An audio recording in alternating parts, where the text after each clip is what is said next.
fell off the wagon. That's the problem. Your son did something that now I'll do. He has a purpose now. I brought him on. You know, he was doing fine. He was coaching football. Katie? He doesn't have a job. You know, he's got kids, and that's great. He doesn't have anything that's not working. Okay, good. He can't figure it All out. right, thank you. Hey, how are you? I bet. I mean, you went through it. They got to help themselves. They got to figure it out. And you pray to God they don't kill themselves.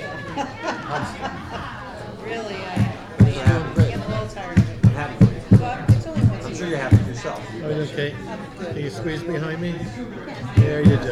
Okay. The flag. Yeah. How are you doing? Hey, Walter. Bye, Mike.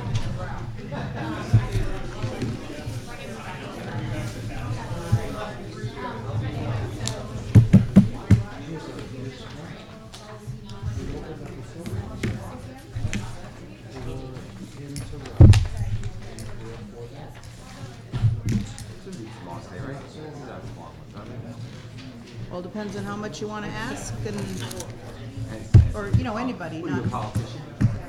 it all depends on what people want to know. Hello, Walter. How are you? I do my study. Is Doug coming? You know, is Doug coming? What's that? Doug? No, he just texted me. He what? He just texted me. It's not. How about He's just Tom? stuck at basketball with his son. I haven't heard from Tom. I haven't heard from Tom either. Okay.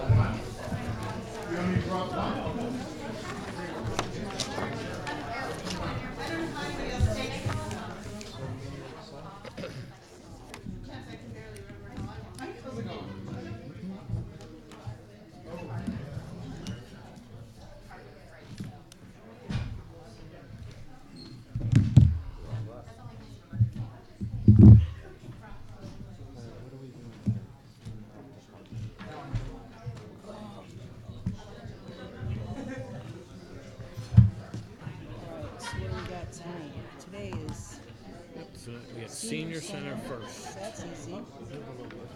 I almost, oh my god, land use and public works, or public works. When I got Works home the last night, Mike said, what happened? I said, I think we should have put somebody else on there, because you might not see me in the morning. That's a phone yesterday. You're on the wrong day. Oh, I'm on the wrong day. Yeah. No And problem. on Wednesday, how long do you think sewer will be? Huh? Sewer, almost. Tomorrow night? Maybe 20 minutes? 25 minutes? Good. You know, I asked Olga about this. This isn't really listed here under the Arts Commission. It's somewhere I found it someplace, or maybe it's in the supplement. Yep. But, so, I, did you do that? the Yes, but make them meeting. part of the Arts Commission? No, they're part of economic development. That's what I thought. Next week. They're not part of it. I But sent that Bull, out. I don't know, that's what Okay, she so told me. it's- I, Yeah. I haven't looked at my email. there's a place The we normal can guy cut. that does Too many the parties. update on the economy, he won't be able to make it in person. I think they're gonna have Wasn't a a busy day for you? fill-in. If not, we're gonna do a telephone conference, Yeah. just so you I know. want to, the thing is running, but I want to talk to you about something. Yes, you do. Okay. Someone called in today. I was at Lisa, you there? trying to collect Lisa, a check for the hello. colors of the gallery. How are you? So the Lebanese cuisine is You got your haircut. no, opposite. Speaking needed. So I gave the guy that spoke English the information.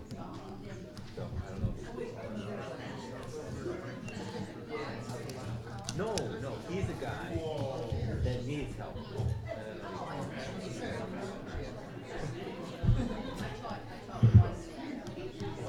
No, he wouldn't. It was like late in the afternoon. I think you guys stopped. How are you? I gave him the number and the information. Oh, he is? Next week? Oh, okay. I just have to Okay. leave. I have to do some Everybody stuff ready? first. That's the only reason to stop. That's good to know, because after We can get all done stand with for the this- pledge, please. Barbara, could you lead us in the pledge, please? I A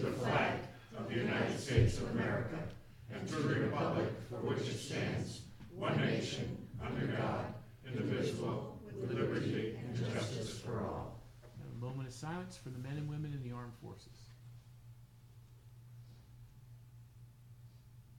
Thank you.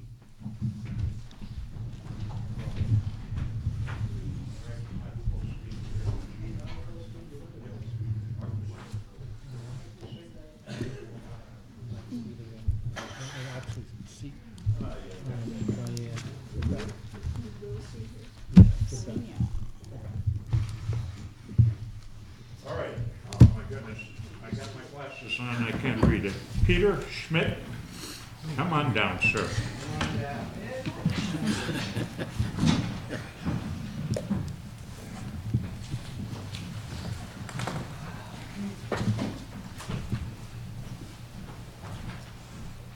I'd like to present to the town council, the mayor, the Board of Finance as well? Yes. Okay. It's something I call potentially lost opportunities for the town. As you may or may not know, Kathy Castagnetta, our current community investment officer and former town planner, will be starting a second job later this month working for another town. She had realized that she needed to seek additional employment as her present position did not appear in the town's 2019-2020 budget. However, she has agreed to continue to work for the town of New Milford on a part-time basis through the fall of this year to complete the update of the Plan of Conservation and Development. Coincidentally, I'm also the planning commissioner. Excuse me. I asked Kathy for a copy of her resume and will submit it to the town council along with this letter this evening. I can also forward it to members who may want to receive these copies directly, in case you don't have it or are familiar with Kathy's background. When you review Kathy's resume, you will see her significant accomplishments, responsibilities, and breadth of experience during her tenure as New Milford's town planner and community investment officer. Some of her accomplishments and skills worth noting are as follows. She identified that the town might have an opportunity to benefit from energy performance contracting. When she researched this further, she found that the town had previously investigated this, and working with Mayor Bass, Tom Esposito, and Bill Taylor, was able to revive this effort, resulting in the town contracting with Celtic Energy to move forward on this town-wide energy conservation project. Another opportunity she identified was the potential economic benefit of the extension of natural gas service through the downtown area. She contacted Eversource, who has expressed serious interest in this project, which is continuing and could provide a great benefit to the town, downtown merchants, and downtown anchors. In her role as investment officer, she has gained the trust and confidence of several downtown merchants and building owners and has assisted them with the Economic Development Corporation's loan and grant programs, as well as assisted them in identifying funding opportunities available for historic buildings.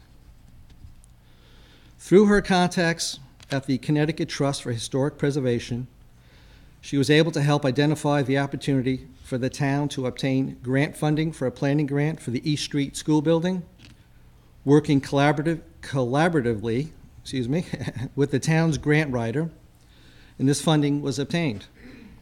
Kathy drafted an RFP, and a consultant has been chosen to help the town prepare an adaptive reuse study, including a fiscal impact analysis for the East Street School site. Kathy has the ability to rally and work well with town volunteers, and was able to assist in the creation and formation of the Riverfront Revitalization Committee. It's also a committee that I was a member of as well. She drafted the first major revision of the subdivision regulations for the Planning Commission.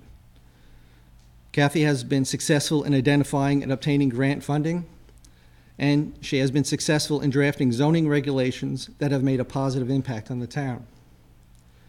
Kathy has a proven track record of getting things done, and being able to work collaboratively with town employees, residents, consultants, and state agencies.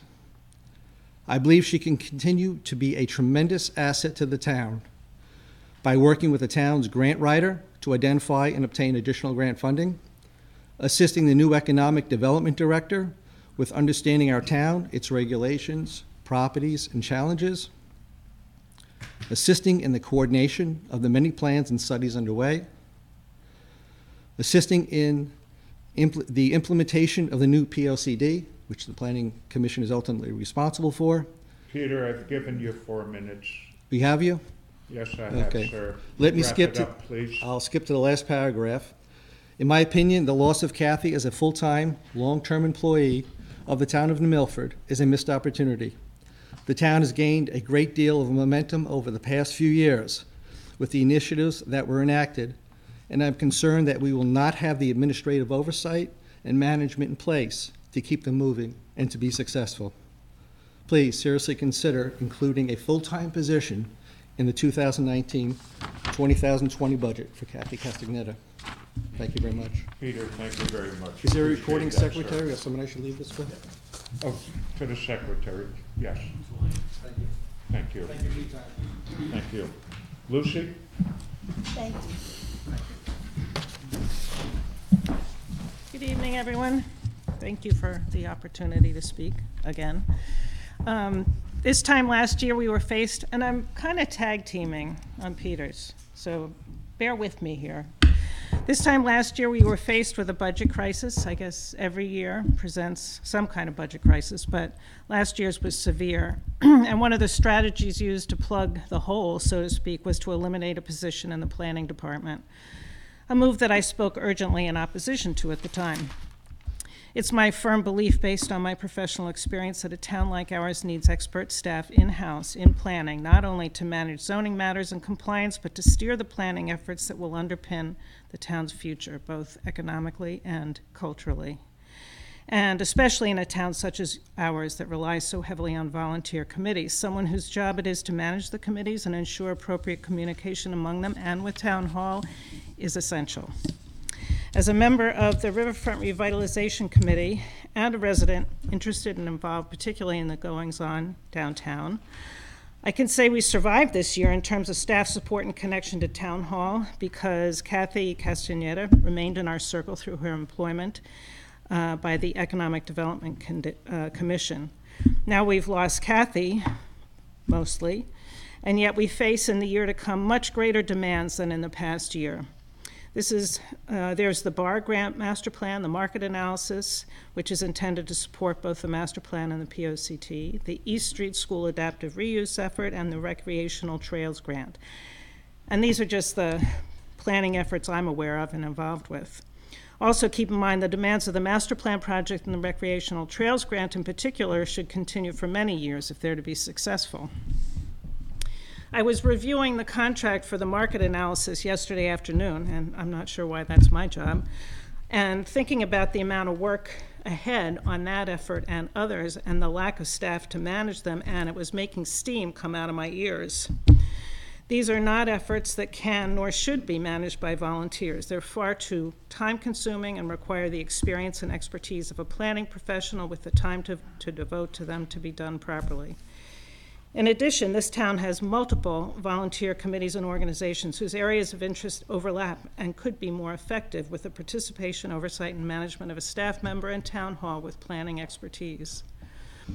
So I implore you in this budget season to recognize this and allocate the dollars necessary to fill this staff position. Thank you. Thank you, Lucy. Mr. Mayor, that's the end of the list. Thank you. Next, we're going to begin our meetings tonight, starting with the Senior Center.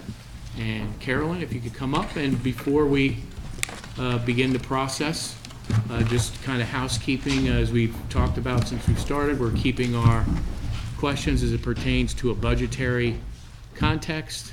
If there's other particular things you'd like to talk to Carolyn or the staff about, you can do that offline, and that way it can kind of speed up the process for our department heads that are here this evening. Carolyn? Good evening. I'm Carolyn Higlin, Director of the Senior Center. This is Jasmine Marie DeCusin. She's the Assistant Director, Program Coordinator. Thank you for the opportunity to present the Commission on Aging budget proposal for 2020. You can find it on page 187. The Commission on Aging is an appointed 7-member with 3 alternates who are all volunteer professionals in the aging field. We also have a volunteer advisory board. They're a consumer-based 501c3 nonprofit public charity organization. We have over 70 volunteers who assist us in providing services that benefit and strengthen our senior community.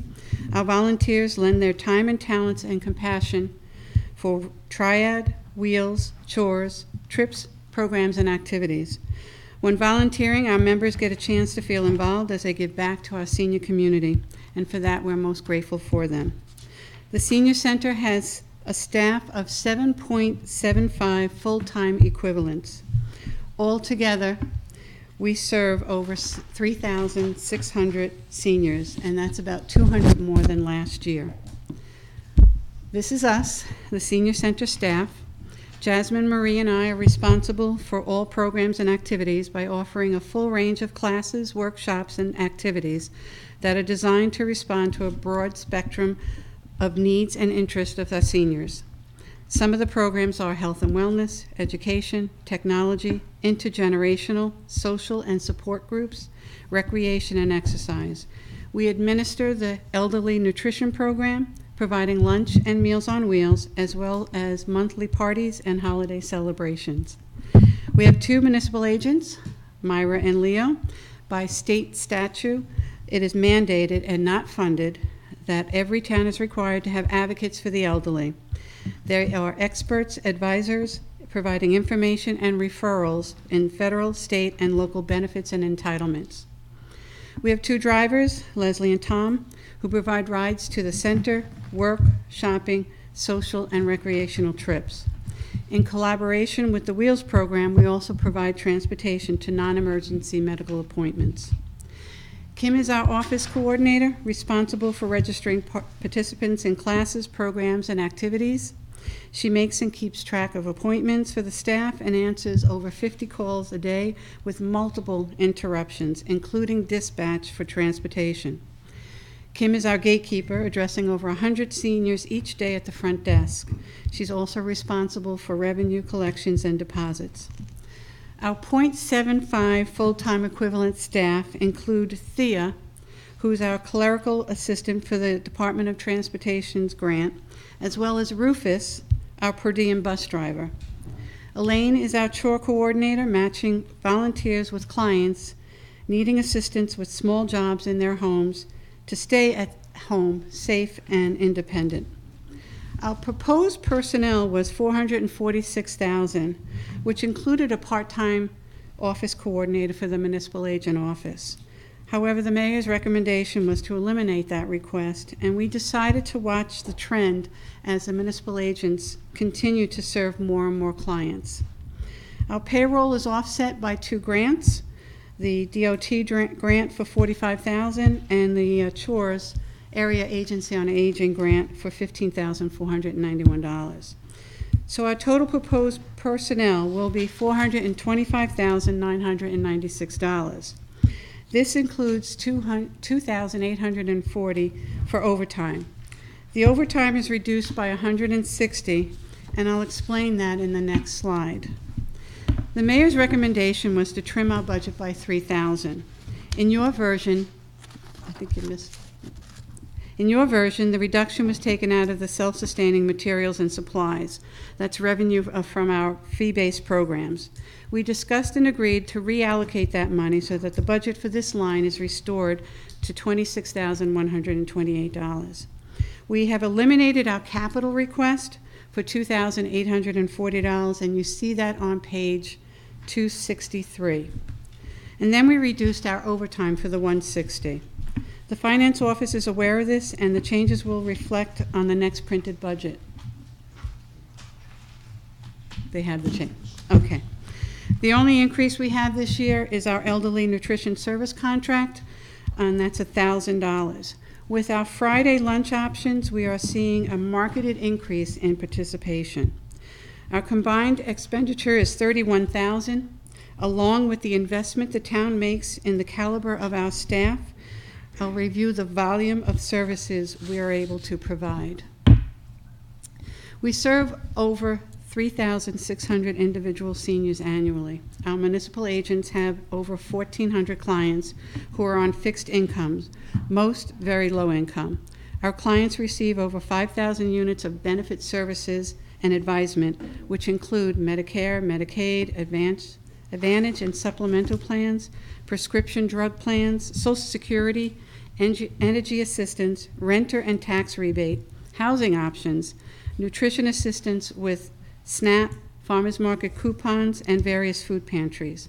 They also coordinate the elder employment and volunteer opportunities, long-term care planning and insurance, money management programs, veterans home and community-based services, elder law rights and protection, holiday programs, and our very own chore services.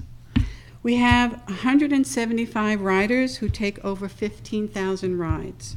Most clients have participated in our over 24,000 programs and activities we provide, and we have many partners who assist in not only funding our programs but also facilitating them. We have 150 participants who enjoy over 40,000 cafe lunches and Meals on Wheels. A total of 84,600 duplicated services annually, so most clients access multiple services. This is why the New Milford Senior Center is designated as a focal point by state and federal standards. We are a community-based agency providing social, recreational, educational, and advisement services, ensuring our 3,600 seniors quality of life as they remain independent. Our Connecticut Department of Transportation public transportation system considers us an asset to the Hart's paratransit system. This focal point standing gives us priority in funding, as you see in our final slide. Our proposed budget for 2020 is $483,124. This is a decrease from last year's budget of over $2,800. We have various grants, contribution, and fee-based totaling over $88,000. We want to thank you for this opportunity to present the proposed budget for the Commission on Aging, and we want to thank you all for your time and your service to our community. So, no questions? Thank you, Carolyn. Any questions? Walter? Carolyn, this is another one of the agencies in our community that, you know, whatever you need, I'm for. But I'm curious about what is aging self-sustaining that was down $15,000. I'm not sure what that means. It's in the revenue, Carolyn. On the revenue line? Yep. Yeah, this is the,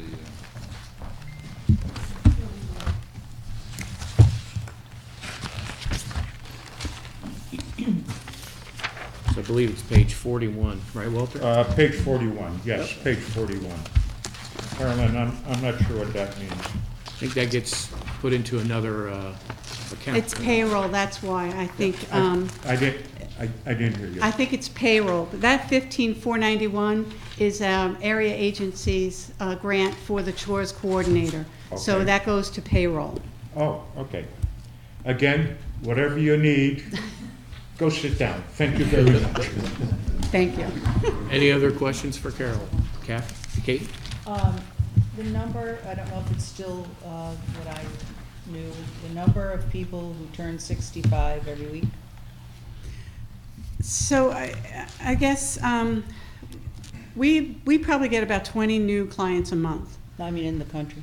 Or was it every day, 10,000 people turn Yeah, 65? yeah, Right. yeah. Every day, yeah. Throughout the So you country. get approximately 20 new people every month. Right. And, you know, again, our social service department does a great job in this community, and we're a feeder for them. So when they graduate at 60, we get new clients that way. And, you know, and then the 65 and over are the benefits. So we get about 20 a month. And that's why we're looking at this trend to see if that continues.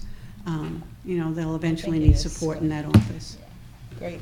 Good job, as always. Thank you. Thank you. Katie, I'm a little bit over 65, but I haven't signed up yet.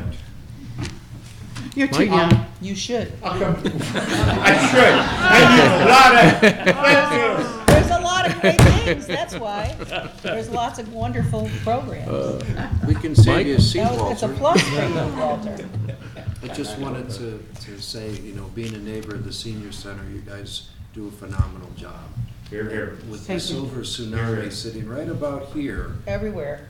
it's gonna be interesting how we deal with it as we go ahead, but I can't say enough about you and your staff and the programs there. I was very smart to surround myself with a great team. Yes. So kudos to you. Thank you very much. Any And other questions? Carolyn, Jasmine still calls me Mr. Bear. I know. This is a long story.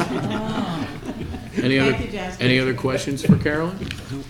And again, as everyone has said, Carolyn, thank you to you and your staff Thank you very for all you much. do for our seniors. They're here. Thank you. Thank you. Next, Donna, New Milford Ambulance.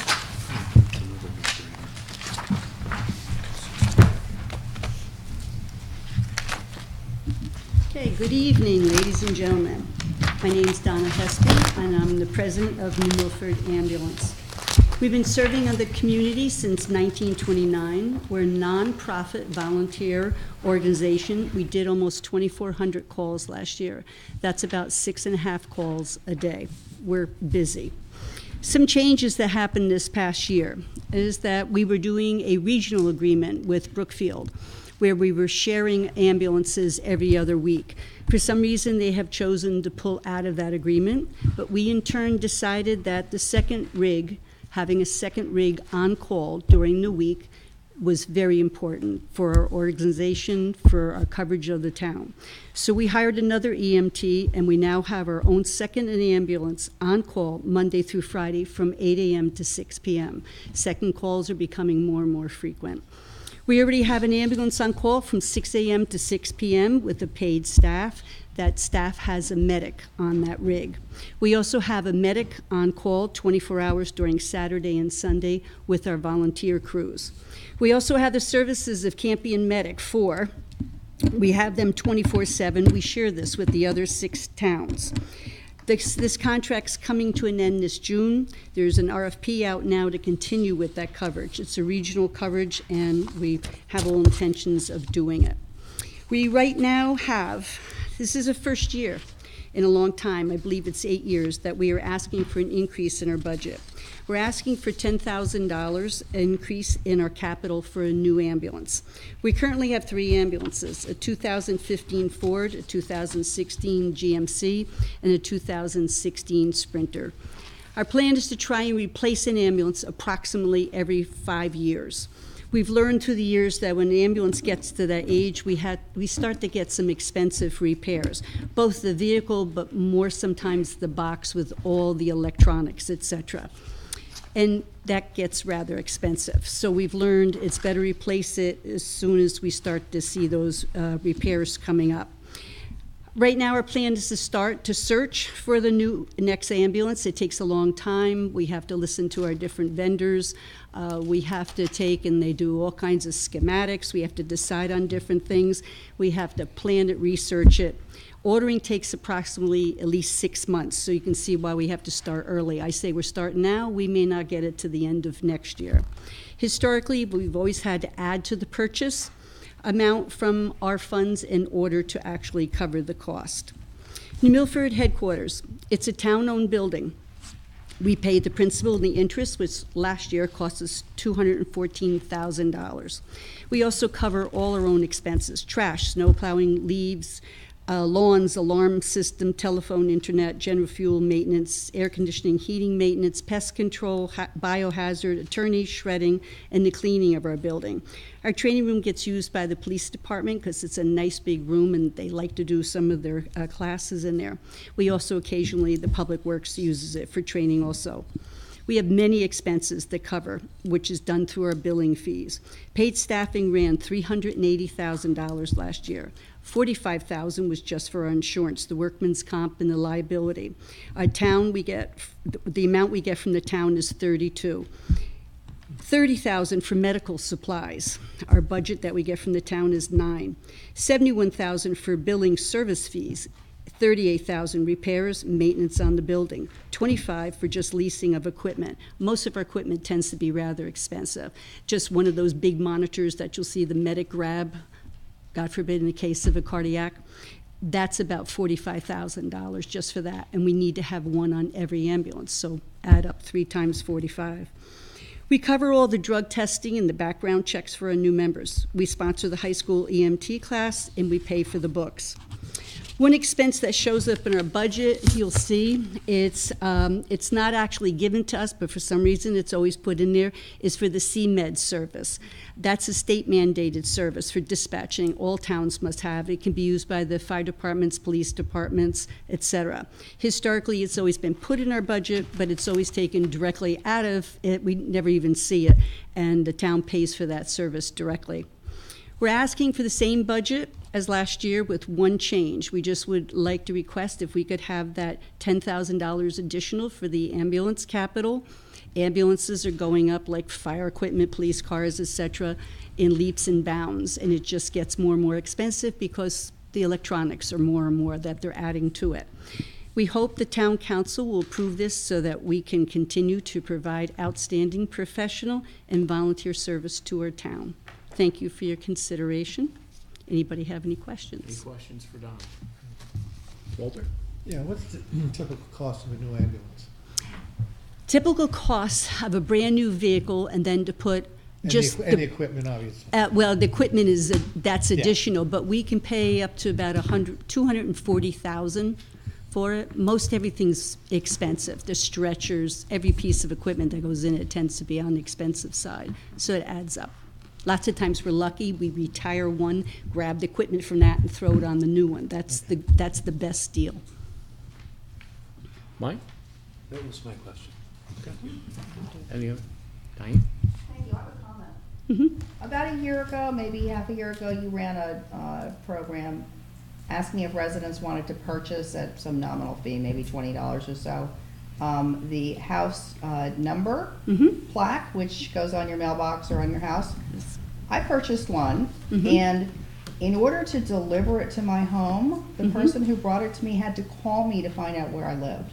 She could not find my location on a map. Well, the more reason why you needed that. All the more reason, and I can't tell you how many of my neighbors have asked me where I got that and how they can go ahead and get one. You have so I think you should run it again. Yeah, you've got no idea. I'm sure the police come across this all the time too, but we do. It's like, you know, it's snowstorm. It's 2 o'clock in the morning. I mean, I've been there. I still do calls. I still ride. And I mean, 2 o'clock in the morning in a just raging snowstorm, and people don't have numbers on their houses or their mailboxes, and they get upset sometimes. Like, well, what took you so long? It's like, well, we had to literally find your driveway, you know, and then we had to, and we don't pull in. We back in.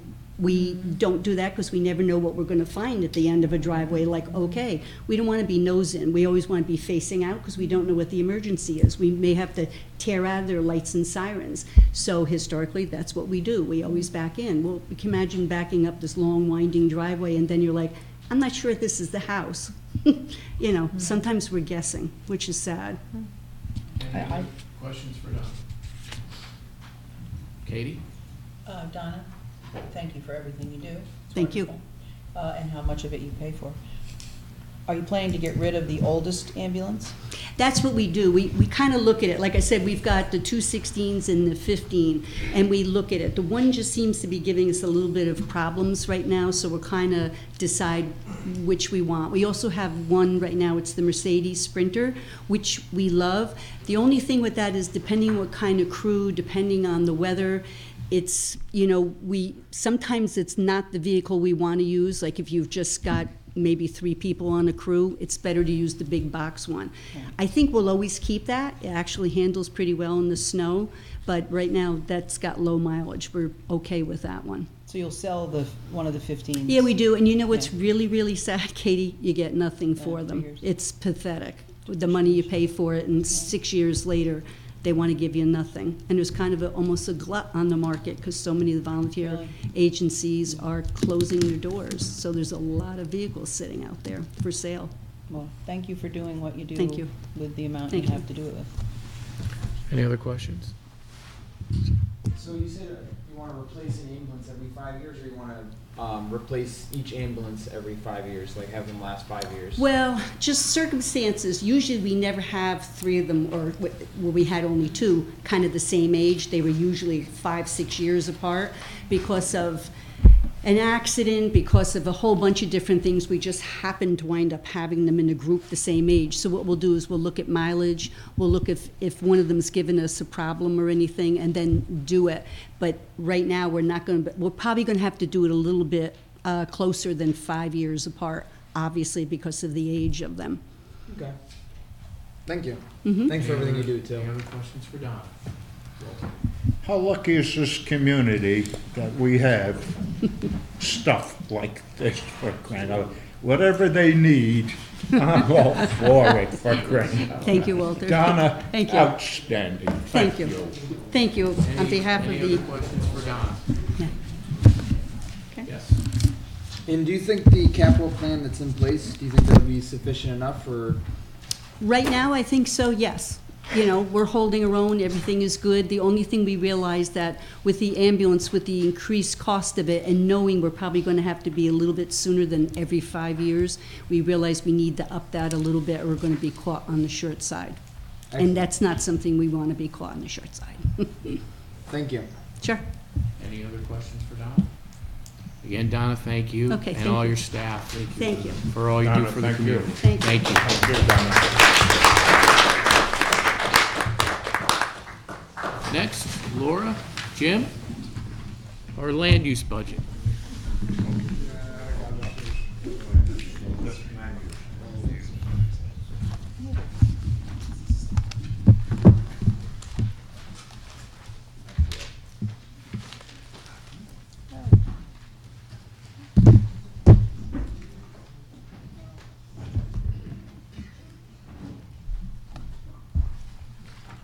Okay.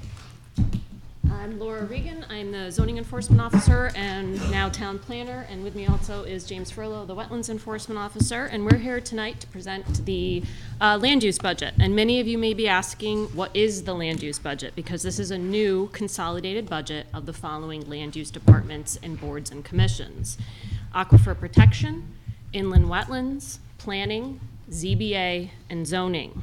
The 2018-2019 adopted land use budgets for these 5 boards and commissions totaled $342,102.39. For this coming fiscal year, we're proposing a land use budget of $328,900. This is a $13,202 or 3.86% reduction from last year's adopted budgets. And why are we proposing a consolidated land use budget? Shared resources and staff, increased efficiency, and cost savings. The recently restructured and shared land use staff that the Town Council approved earlier this year enabled us to present a more efficient and fiscally responsible consolidated land use budget.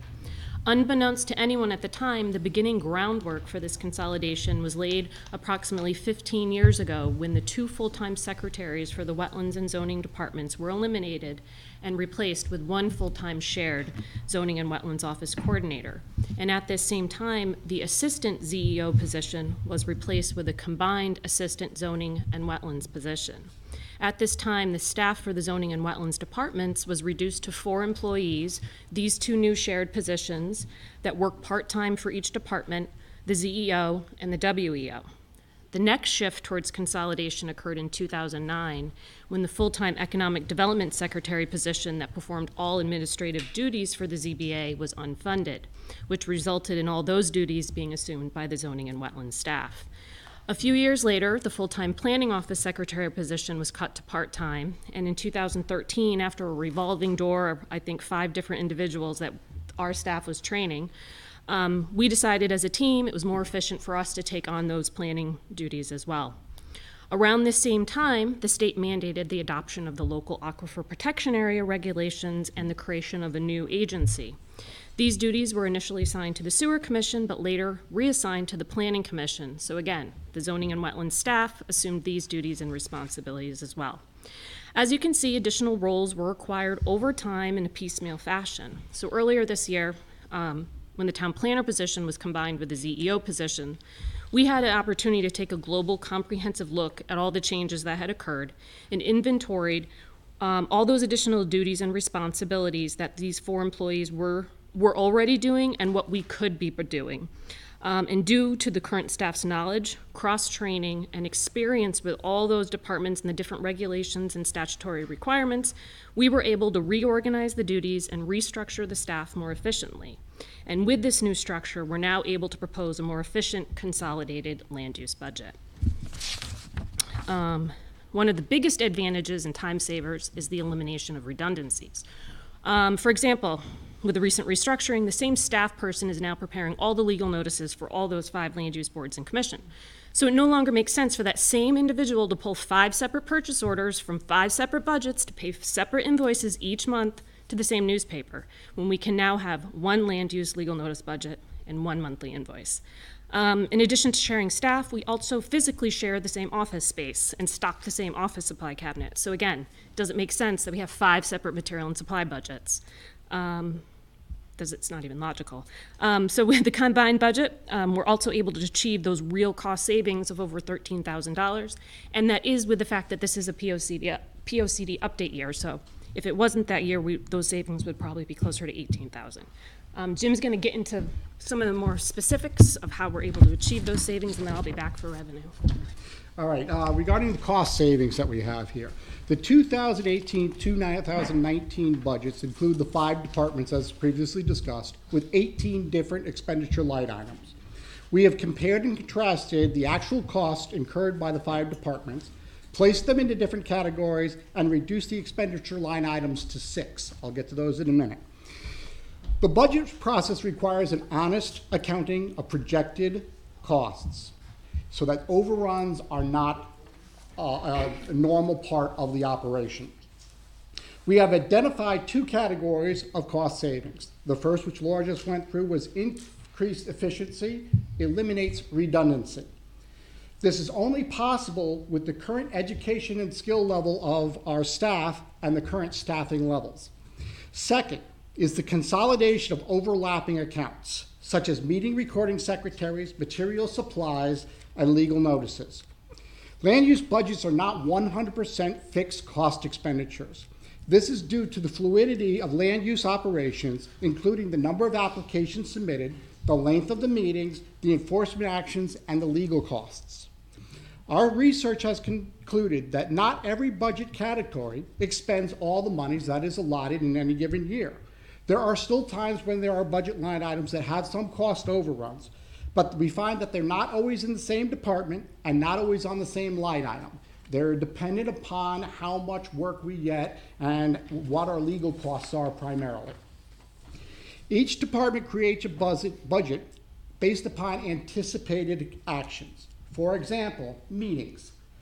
14 meetings a year times an average of secretarial hours of 10 hours per meeting times the cost effectiveness of $18 per hour is $2,520 for that independent commission. Each of the 5 existing departments uses that type of calculation based upon their meeting schedule. In reality, not all meetings will be held, and not all will require 10 hours worth of office staff time. 10 hours is just an average time. Only 1 or 2 of the departments each year will utilize that total allotment. For lack of a better term, each department has an anticipated financial cushion so they do not exceed the budget they're given. Consolidation reduces the 5 departments' financial cushion and reflects a more accurate cost of operating. This reduces our proposed budget for 1920 land use budget. And these are the 6 categories that we currently have. Sorry, I have to change glasses. Our personnel consists of the CEO/town planner, the wetlands enforcement officer, the assistant land use enforcement officer, the land use administrator, and 5 recording secretaries for the 5 separate commissions, totaling $289,000. An Ask Me Overtime account for covering both Laura and I, or if we have to go to special training and special meeting requirements to continue to meet our state statute requirements, $1,000. Consultants, this is what's used to update and maintain the GIS layers, update our regulations and maps, and also in-house engineering, $5,000. Our contractual self-sustaining account, these are the funds that are used for hiring outside consultants to review applications for the land use boards and commissions. It's self-sustaining because all the expenses of the review are reimbursed by the applicants.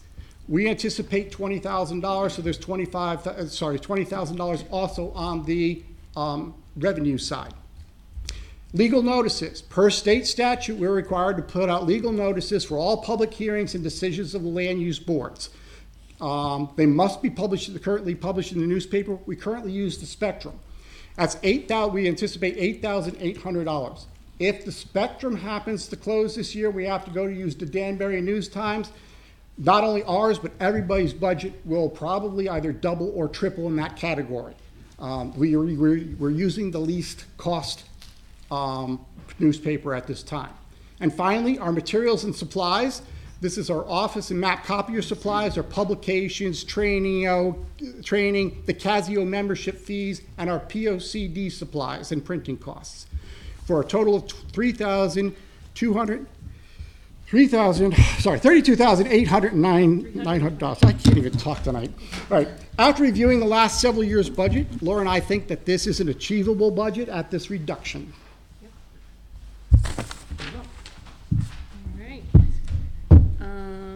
So revenues, we'll just go to the next one here. After talking with the mayor and the finance director, it was decided that for tracking purposes, separate revenue accounts would be maintained for each of the different departments and boards and commissions.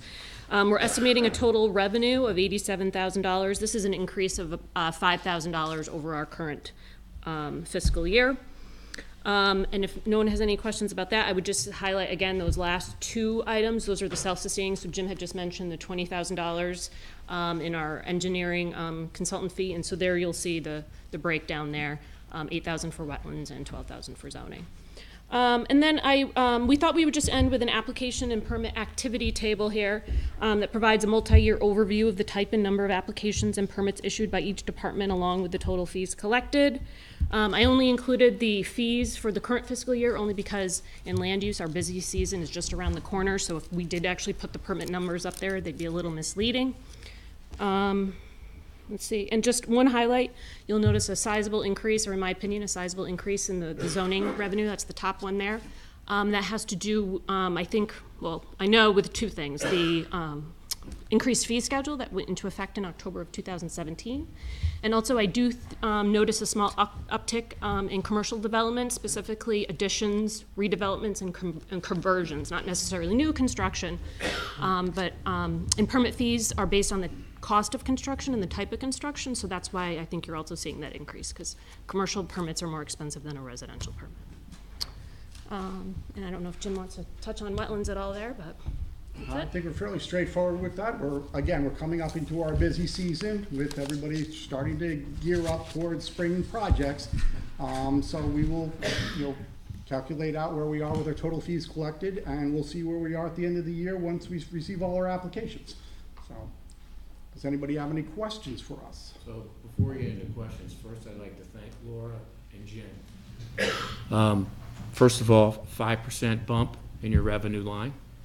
And as we heard a little bit about our grand list growth in the beginning of this session, I'd also like to report I spoke with Greg, our finance director, and it's even better news.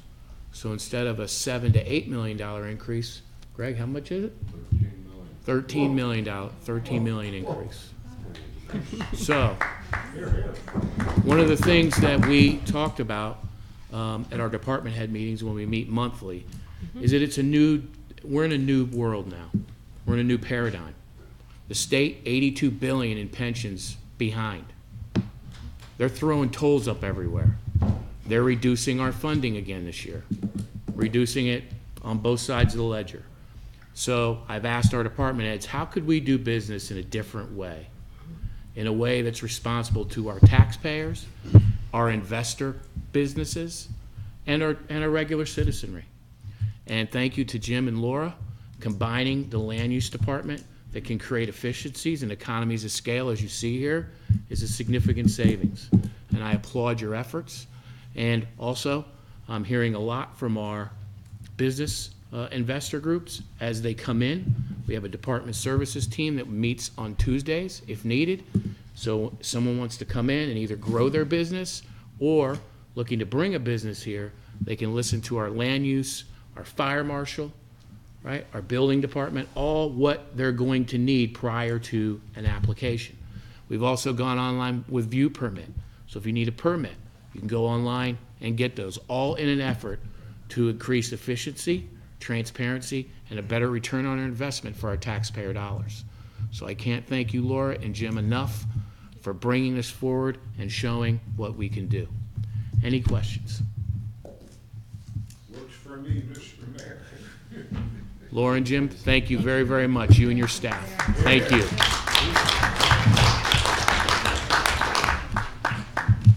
Next, Public Works. Mike?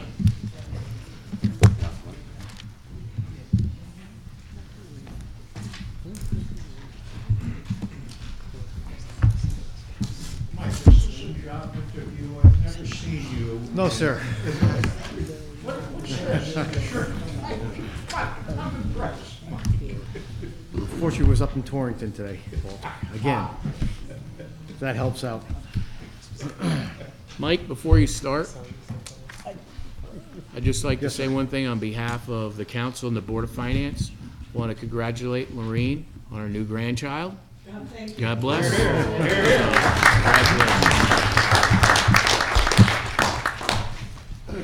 Mike?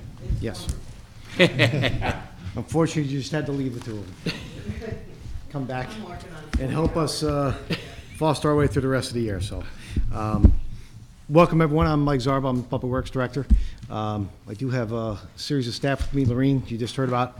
She's my administrative aide. She'll be running all over the PowerPoint presentation. We have Dan Stanton, our town engineer. Dave Martin, our lead facilities technician. Mike Boucher back there in the highway department. And Bob Hanna in the recycling department as well. So we're all here to help you understand a little bit more about our budget and answer any questions, of course, that you may have about what we do down at the Public Works Department. So we'll start off with our mission statement. We do this yearly, but it's something we do take seriously, and I will read it. We come to work every day with our staff, and all of our staff abide by this, to provide top quality, professional, effective, and timely services to our residents, our businesses, and our customers. We do this by focusing on our relationships with ourselves and our customers and on our customer service and satisfaction, thus improving our image and maintaining the community's trust. We support and enhance a high quality of life for the town's residents, businesses, and visitors by providing well-planned, environmentally friendly, and sensitive and cost-effective infrastructure and services to promote public health, personal safety, transportation, economic growth, and civic vitality.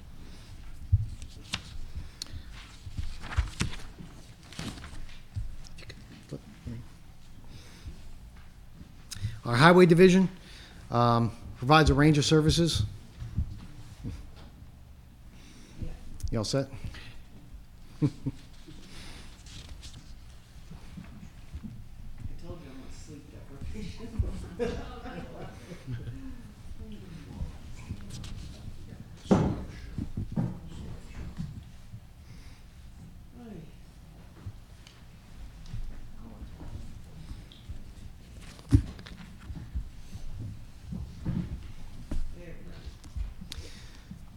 In our highway division, we provide a range of services, again, to our customers. Some of the highlights here, we do highway construction and preventive maintenance on, of course, all of our roadway system, about 200, almost 14 miles now of roadway between sweeping, mowing, catch basin cleaning, drainage and cleaning repair, crack sealing, and a whole range of other services that are customer-driven requests, curbing, pothole patching, etc. Winter maintenance and snow removal throughout the entire town. We do that in conjunction with our Parks and Rec department as well, who do a great job as well around the town facilities. So that's a combined effort between the two departments. We do all of our street painting, street signs, guide rails, gravel road grading and maintenance. That's about 26 miles of the 214 that we have in town. We oversee the town tree removal program. We provide emergency response for a range of unfortunate incidents that may come through our town, but we're always on standby. We're always ready to go. We train our staff in that emergency response and as a first responder. We provide vehicle and equipment maintenance to our entire highway division and public works division, including facilities maintenance and recycling, as well as providing it to all of the other town agencies, with the exception of the police department, where they do maintain their own vehicles. They have a little bit different requirement on their vehicles for safety purposes and reasons. So, other than that, that's the highway division. Our recycling center. We have been revamping this center over the past several years, but we do run about 500 tons of household garbage, or what we commonly refer to as MSW, municipal solid waste, through that center a year, amongst a whole series of other commodities that we take down at the center as well. Our main focus, certainly that people use the center for, is for garbage and recycling. Our average customers bring about 38 pounds of garbage. And our current pricing, which has been updated just this past November, is now, the prices you see up there are $2 for up to 25 pounds. These are for New Milford residents, by the way. $4 for 26 to 39 pounds, and $6 for 40 to 60 pounds. Sherman and Brookfield pay a slight premium on top of that, basically 50 cents a bag more for each of those same three categories. Including our haul costs and tip fees and labor, we calculate our municipal solid waste is costing us about 14.5 cents a pound to dispose of currently.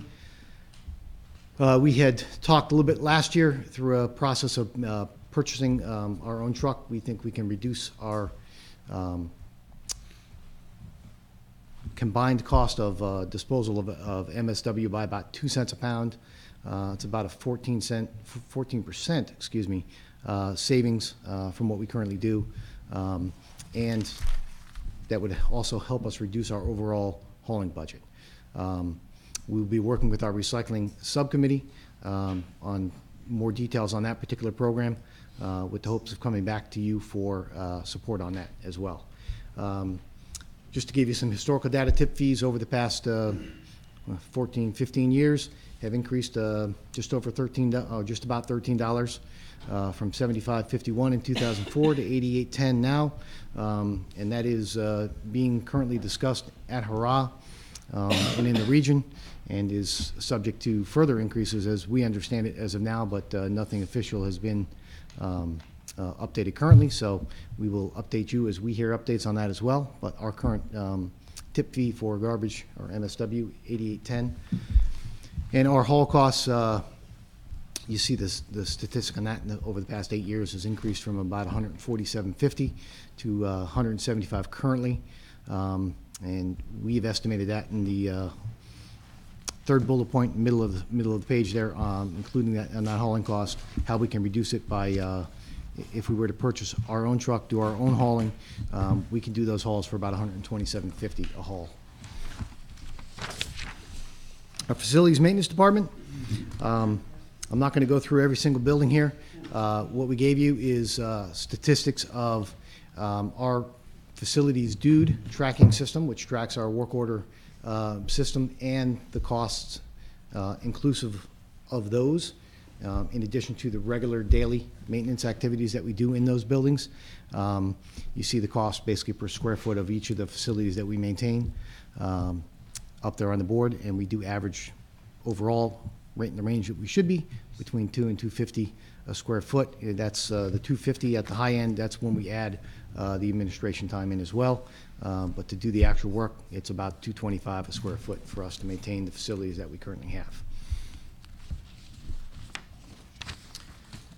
Our engineering department has been focused heavily on capital roads program particularly, but capital roads and bridges are a big portion of the activities that they perform on a daily basis, in addition to solving everyday engineering problems, and of course you see that their activities include customer service and asset management as well. That's inclusive of roads and bridges, but other assets as well, like signs, drainage pipe, culverts, and other systems like that. They also do project management and deal with oversight and selection of consultants and contractors. Inclusive of that is about, again, those 212 miles. I think it's up a little bit because of some recent acquisitions of roads that we've inherited over the past year or so, couple years. Currently, our plan is to reconstruct. May I interrupt you for a moment? I'm sorry. Absolutely, sir. Mr. Mayor? Yes, sir. The slide here, roads, 212 miles, reconstruction and rehabilitation. I live around the corner from Boardman Bridge, River Road, and the railroad crossing, and I get hammered. Good by the news, people. Walter. Good news on that front. I'm sorry. So good news on that front. So this year, we partnered with Housatonic Railroad to do the railroad crossing on Pickett District. And this year, Mike's already spoken to Housatonic, and we're looking to do Boardman and Still River. So. What about River Road? River Road is, I actually traveled River Road. It looks like World War I Western Front. It's a bomb crater. I tell you what, I'll bring that up to him when we're talking. We are focused on, I'm going to say the more main roads currently right now, but that is something I will talk to Matt Boardman about and see if we can rope that into that same process as we discuss it. So it's certainly a little bit monetary driven as well for both them and us, but we will look at what we can do to repair that crossing as well. Well, because I had this one lady that's, I said, Let's get the early young lady okay, Mike, thank you. All right, Mr. Mayor. Oh. We will add it to the list of things. Not a problem. Oh, okay.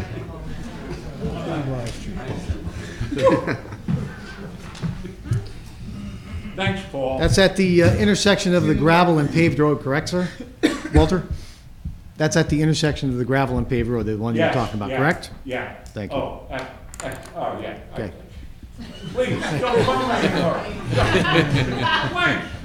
Please. Thank you. So currently we're involved, as you know, in designing about 8.9 miles of roads for reconstruction and rehabilitation. Those include Erickson, Fordyce, Geiger, McNulty, Long Mountain, Section 4, in that case, just north of the section that was just done this past year, Mist Hill and Overlook, Pickett District Road, and Second Hill Road.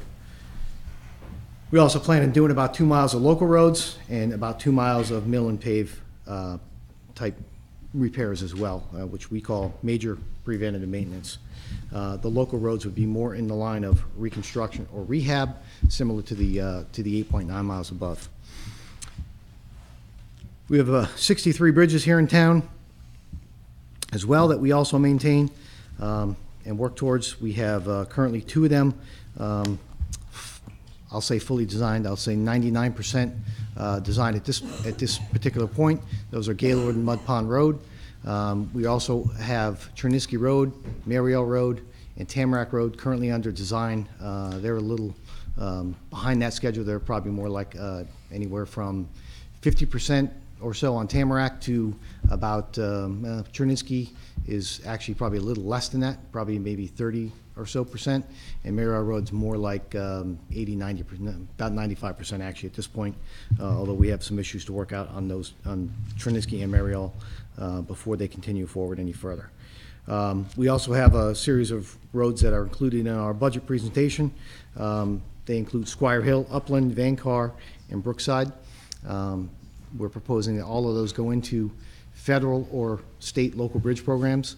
That would allow us reimbursement. For the federal programs, it's 80% funded, and for the state local, it is basically 53% share of the town and about 47% share of the state in that particular program. I believe the one Upland Road in this particular case, I think, has an opportunity for a different type of program.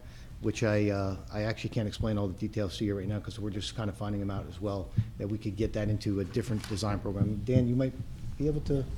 Good evening, Dan Stanton, Town Engineer. So just Maybe, this last Friday with the grant writer, we were talking with one of our contacts at the state DOT, and there's the possibility that we would be part of a second phase of a pilot program with the state where the town share, which normally would be 20% of that design and permitting cost, would be taken care of by the state of Connecticut. So that's about a savings to the town of $70,000 for that phase. So we want to avail ourselves of any of those opportunities the same way where we're dictating specifically for bridges where there are generous opportunities for both federal or state funding currently, and that there are a multitude of different programs, as you can see in our capital plan, also to preserve bridges, because we recognize that they are also a large asset to the community. So if all of you think about how many maybe bridges you cross on the way to work, I mean, for instance, I have 3 that I cross, you know, they're all on state roads, but nonetheless, I wouldn't be able to get where I'm going without that as part of our transportation system.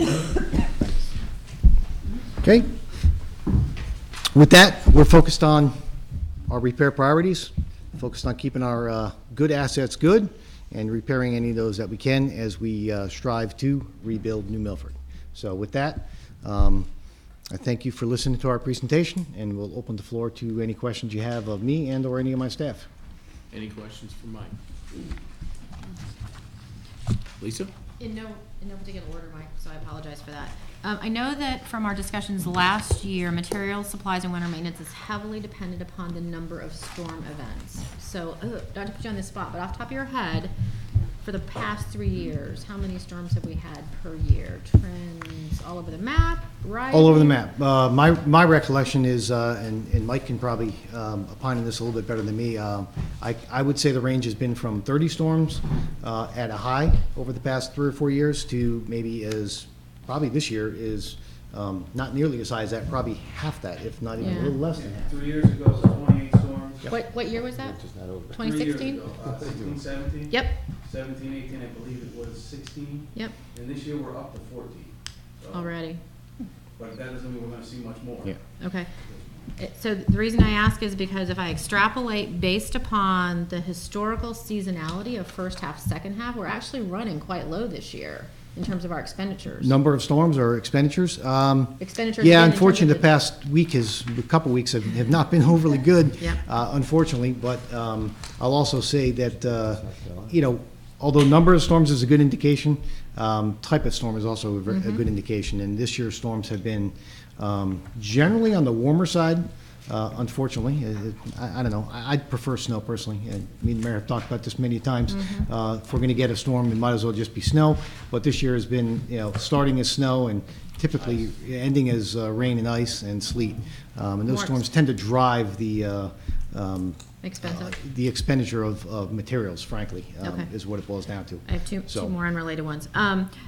Back to the recycle center. Yes. And solid waste. Why not, this will be a big statement, but let me go there anyway. Why not go to a break-even price based upon the slide that I saw of $3.87 per pound? So you're basically doubling the cost for somebody coming in from $2 to about $4 and at least break even on your solid waste. Our average customer brings in about 38 pounds of garbage. I saw that. So if you look at that, that is a $4 fee. Okay. I took the data over the past year. Okay. Okay, 12 months, calendar year, not fiscal year. Took the data over that period of time. What it did was it reduced. Can you have that slide home? It reduced the majority of our senior citizens' prices down to the $2 range, but increased the people that were bringing the 80-pound $3 bag or the 90-pound $3 bag. So if I look at your 14.5 cents for disposal and compare that to at 25 pounds, that says we have to charge $3.87, not $2 for the up to 25 to break even. Correct. It's 14.5 cents per pound is also offset by our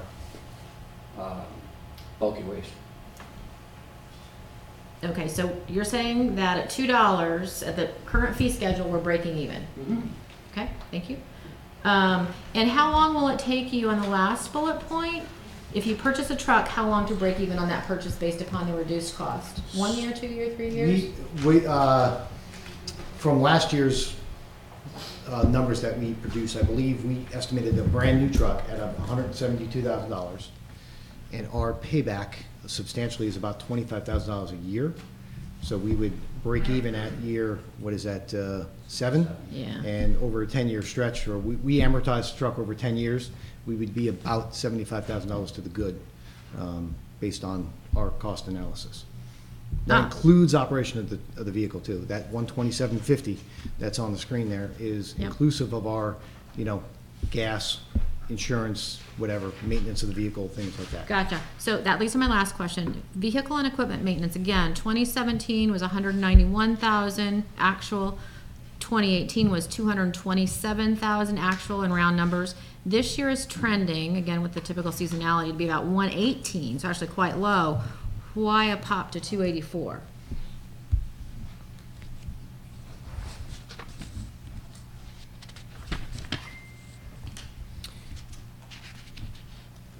I believe last year's number did not include, and I could be wrong about this because I don't have last year's number with me, but I think there was, the GPS units have been back and forth in the account. I believe it was cut from last year's budget and has been added back to this year's budget. I shouldn't, maybe 2 years ago's budget, and has been added back into the vehicle maintenance budget.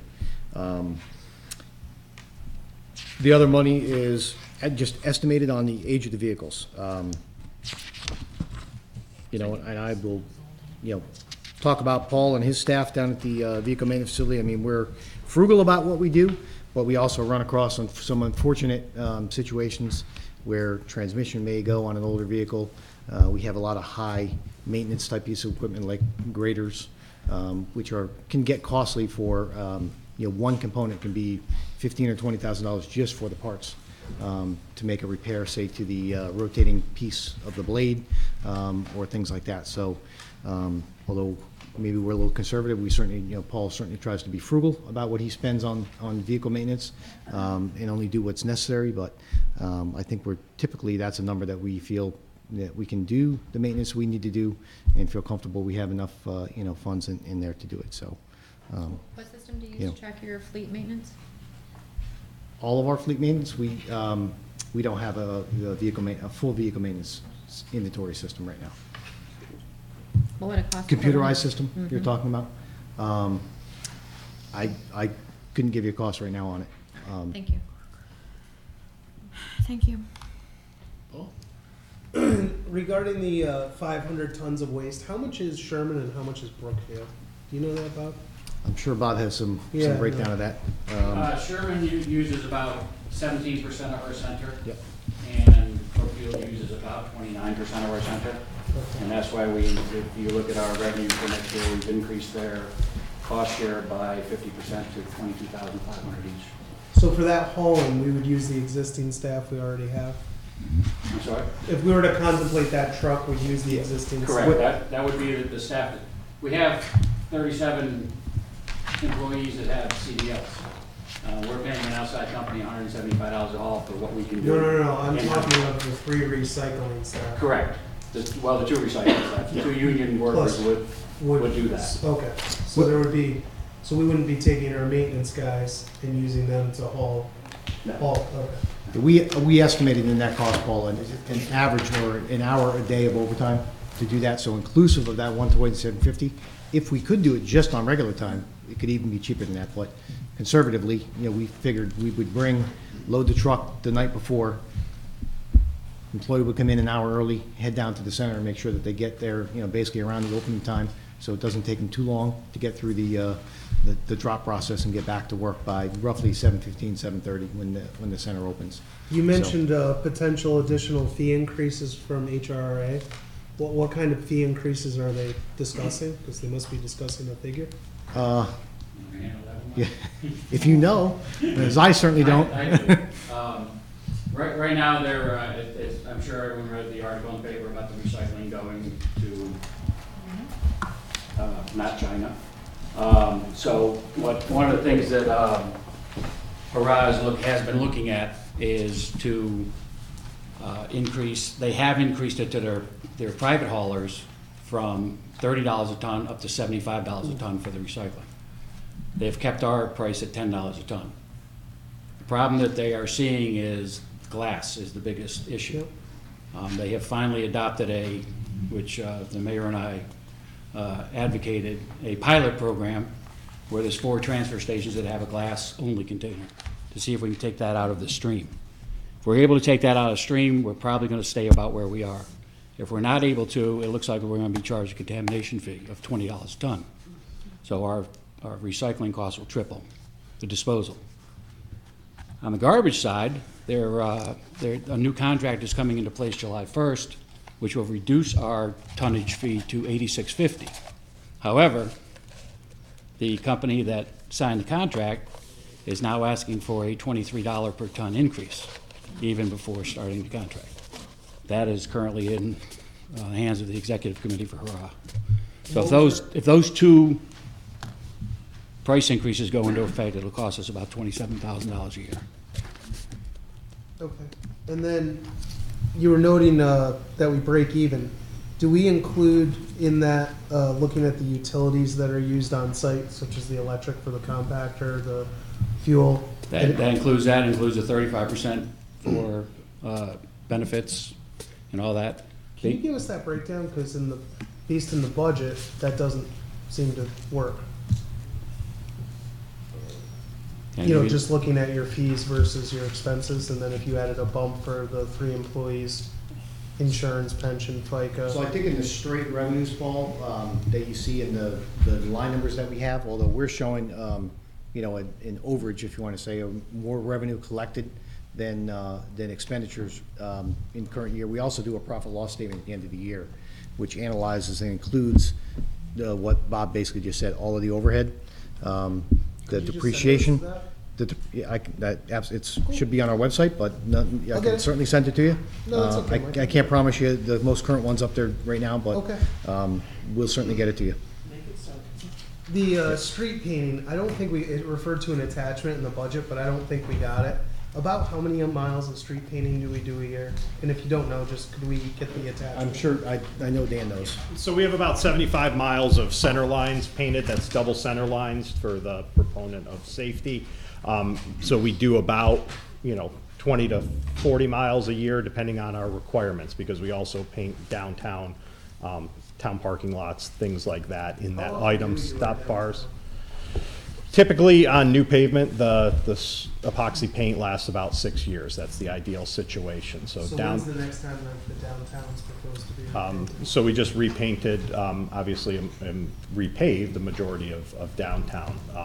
We would be looking at, the adjacent side streets, so Church Street, Whittlesey, northbound, Main Street, those type of areas within the next year or so, based on the condition. Yeah, just because it's really worn. It's right. The jewel of our town. Yep. So. Okay. 2 miles of local roads, 2 miles of mill and pave. Which ones are those? Can you email that to us if you guys don't have it? Absolutely. Yep. Cool. I think we have those lists generated. Thanks. Okay. Sure. Walter? Looking at the tree warden's budget, and I missed Trevor's comment before we began the session. Do we have a tree warden?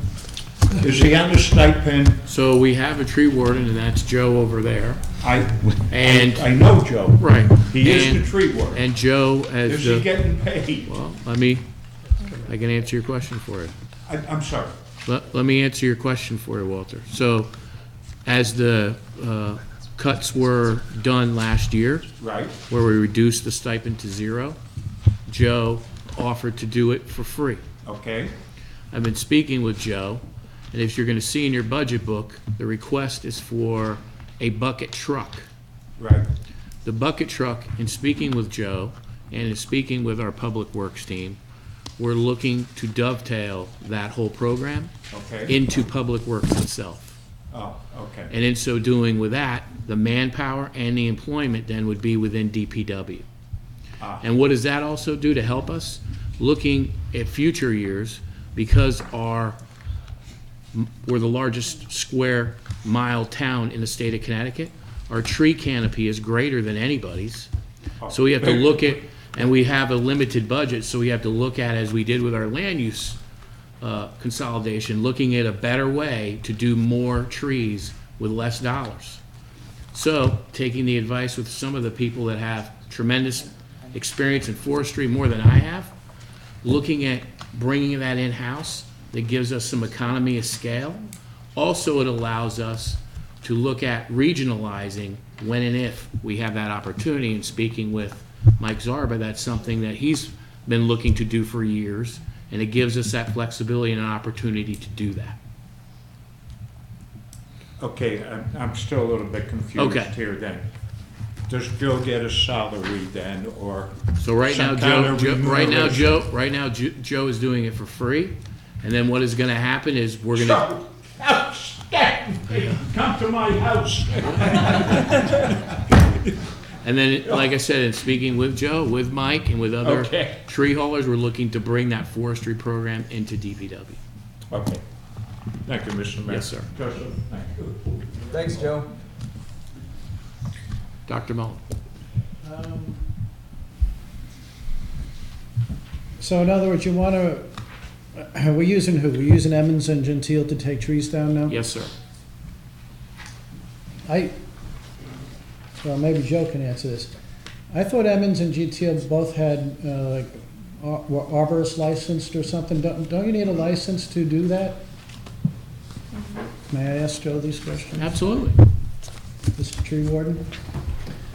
Peter, so the answer to that is yes. If you are going to be engaging in that type of work, you would need the adequate licenses that would pertain. Okay, so we're going to get somebody, we're going to get arborist on So we're going to, exactly. So within our program that we're going to be unveiling soon, it's going to have all the requirements necessary to do that work in the proper manner. Wow. Why do I not have a good feeling about that? Let me ask you another question. On page 5 here, never mind.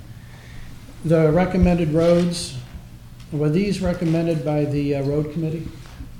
The 8.9 miles that are in there? Yeah. Yes, sir. Thank you. The fire department has a new ladder truck coming in. Are there any roads that we have any concerns about that truck going over? Can it get around the rotary? Are there any bridges we're concerned about, weight load, anything like that? Any bridges that would have weight restrictions are posted. I don't know the specs on their particular vehicle. I doubt that it would be one that's, as of right now, has any of the bridges that have weight restrictions wouldn't apply to it. In terms of the rotary, yes, it can get around the rotary. It does have to go over the center island, I believe, like some of the bigger trucks, but it can go around there. I don't know of any other roads that, other than, some of the more narrow roads that they have problems with, but I don't believe that that's where they bring a ladder truck nonetheless. So Okay. I think that they have other trucks that can fight those areas. Fair enough. Thank you. Any other questions for Mr. Zarba?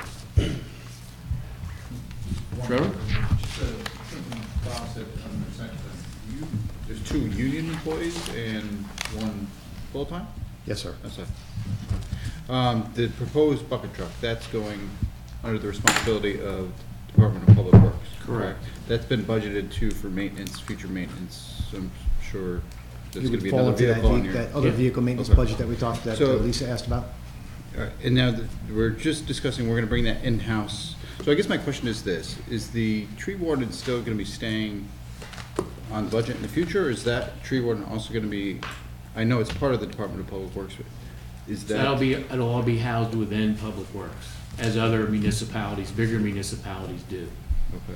And when you say regionalization, is that offering services to other towns? Correct. Is this a revenue generating stream? Correct, possibly? it could be. The thought process first is to take care of New Milford's needs first. Of course.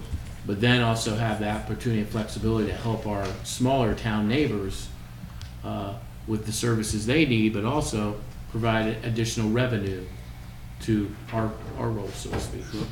Sure. And the tree warden, is that mandated by state? State statute.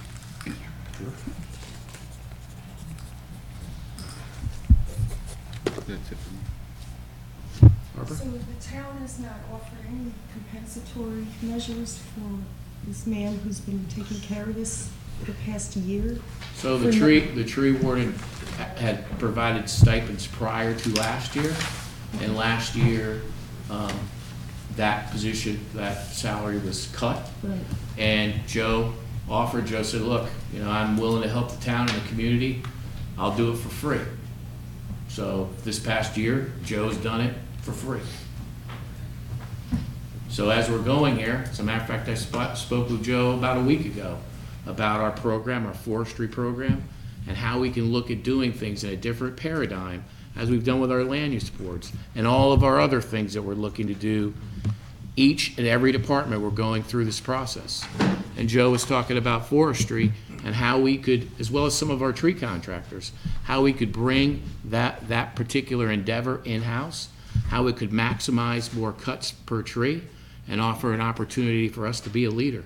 And then at some point, also help our fellow smaller towns and create some revenue for ourselves. So it all seemed like a win-win to me with people that have been in the business much longer than I.